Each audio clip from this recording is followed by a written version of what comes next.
Hey everyone, guess who's back? It's the commish back here with another American Division 2 preview out of Tier 2, and it's name unknown and SuperCam. Obviously, you see the picture that I provided as your logo. Heartbreaking moment for all Cam Newton fans and Carolina fans. Obviously, the fumble, the domination by Denver, and obviously Peyton Manning solidifying himself as a Hall of Fame quarterback. Right now, obviously, Cam Newton not wearing that jacket, but maybe one day. But anyways, it is Super Cam. I'm happy to have you in the league. You showed some really good heart last year with a great record. You even traded a couple of draft picks away to try to make it even better. And that's going to be also part of the commentary today with you. And, if you ever have time, drop a line, let me know your name, and then we can attach a name to your preview as well. So here we go. I'm just going to share my screen with you now and just give me a moment. I'll get into it. Sorry about that. There we go. There it is. So, like I mentioned, there's the logo and obviously the logo on your intro part of your video. Current keeper. So, a discussion with you. You should know actually, the keeper rules are 5 offensive keepers and 1 IDP. You must keep 1 IDP. So right now I threw Debo out. I don't know if it's Debo you want to throw out, or maybe it's a guy like Joe Mixon. Maybe it's Devontae Smith, but you just need to know you will have to keep an IDP.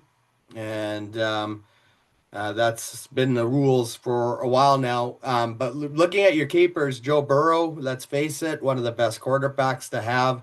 And the thing is, listen, that the defense in Cincinnati is going to be atrocious. And what it essentially means for your team is you're going to have that ability for Joe to get potentially a lot of garbage time years. Quarterback that was infamous for doing that over the years was Philip Rivers. So there's an opportunity for you there with Joe Burrow. I think he's going to put up big numbers fantasy wise. Whether it translates to regular season success, we'll have to see. Your other keepers, so you have a lot of options actually. So again, you had a pretty decent team last year. You're going with Alvin Kamara. I think he's just a Saints legend. I was there, I think it was last year actually for Saints home opener, and they were playing Carolina, and man, they sure loved Alvin Kamara in that crowd. He's well respected in that fan base, and he's definitely going to get the carries, I feel.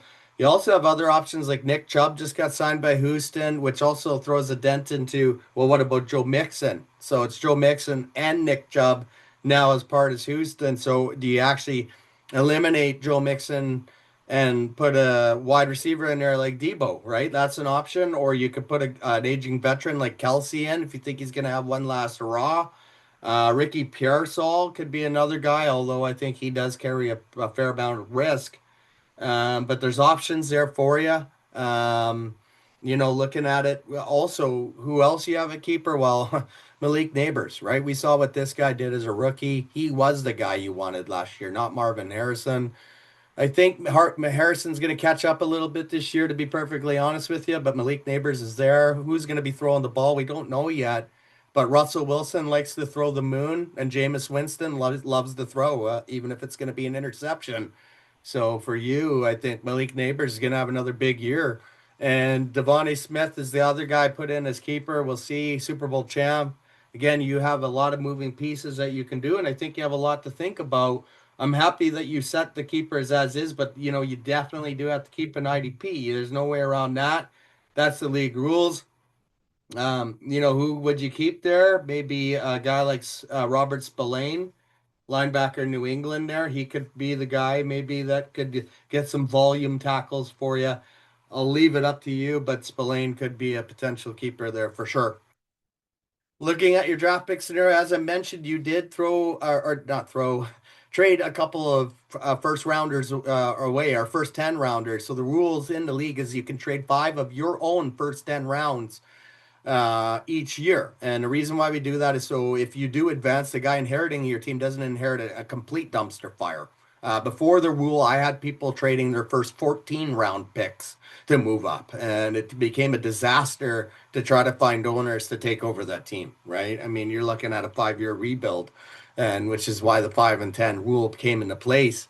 You do pick 10th. I mean, you had a pretty strong year last year, right? You made it to the playoffs.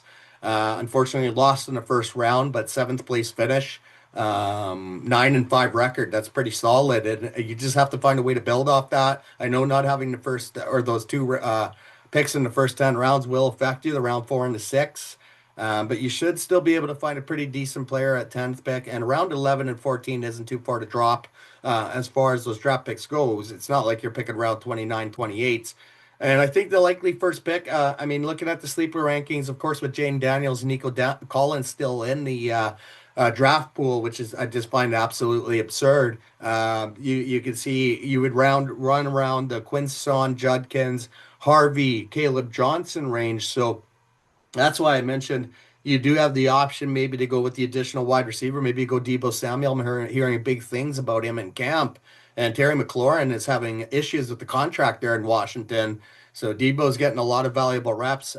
You could say, okay, go triple wide receiver, and then draft the running back, right? And it sounds like, or it looks like you're going to be able to pick one of these guys. Because the thing is, even if those other guys get capped, Daniels and Collins, well, then, there's still two out of the three there. So the way I look at it is you're probably going to land on one of these guys if you want to go that route. That's up to you, right? There might be someone else you like in the draft pool that's available. Maybe a guy like Tet McMillan, right? You're a Carolina fan, obviously. Maybe it's Tet McMillan you want at 10 and you keep the other running back. So lots of options for you there. And that's why I think if things go well for you, I think you're an owner 9-5 here in tier two last year. You proved yourself to be a good owner, and you have to just continue it here. And I think if things go well, you could be division champ again if you utilize the 5 and 10 rule once again. It's up to you to be a good drafter without having those 2 and 10s, but I don't think it's that dramatic of as an impact as some people might think. It could just be that you have a weaker IDP pool, but IDPs get hurt all the time. You can pick lots of IDPs up in waivers. I think if things go bad, you miss the playoffs. I do think you're good enough to not fall to tier three. I think there's other owners in this league who would fall to tier three before you would. So, anyways, I hope I've created a bit of a rivalry in American Division Two. I know you know the other owners in that division, and I hope it's created a bit of rivalry for you here moving forward here to tier two. And I'm sure all of you in that division obviously want to get it going. So, good luck to you this year.